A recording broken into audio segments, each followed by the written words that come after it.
Hi, welcome to Surviving Motherhood. So I just started reading the book of Judges, and this morning I think I read one of the saddest verses I've ever read in the Bible. It's Judges chapter 2, verse 10. It says, "After that whole generation had been gathered to their fathers, another generation grew up, who knew neither the Lord nor what he had done for Israel." Seriously, I read that and I thought, how did that happen? How did a whole generation grow up and not know the Lord and not know what he had done for Israel? Weren't the adults talking about it? Wasn't anybody sharing about the good things that God had done? I mean, this is happening after he has brought them out of Egypt. He has led them across the Red Sea. He's led them all through the desert. They're in the promised land now. Everything has been divided up. They're settled. And somebody, make that somebody's, forgot to tell a whole generation about the Lord and what he had done.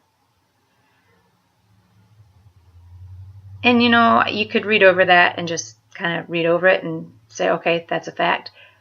But when you think about it, that is really, really sad.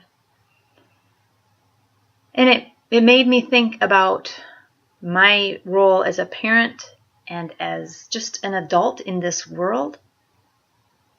I thought, wow, I don't want it to be said of the next generation that there's an entire generation that grew up and knew nothing of the Lord or what he had done.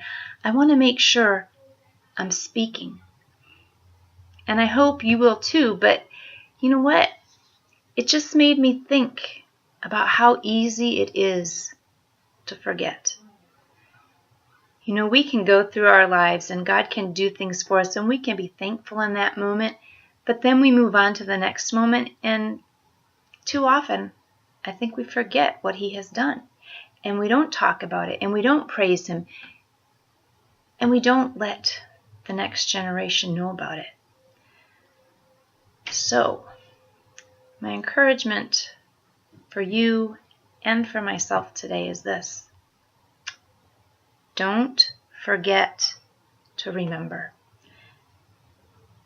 Don't forget to remember the good things that God has done. You know what? Sometimes it takes effort to remember those things, but one thing I really like to do is write down in a journal, or quite frankly on my blog. It's kind of like an online journal for me, just to write down the things that he has done and go back and read it and reread it and remember and share it. We've got to remember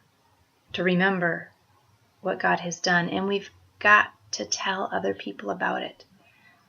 Let it not be said of us that after our generation dies out, a whole new generation grows up who doesn't know the Lord or what he has done. Don't forget to remember. Now have a wonderful, Jesus-ful day.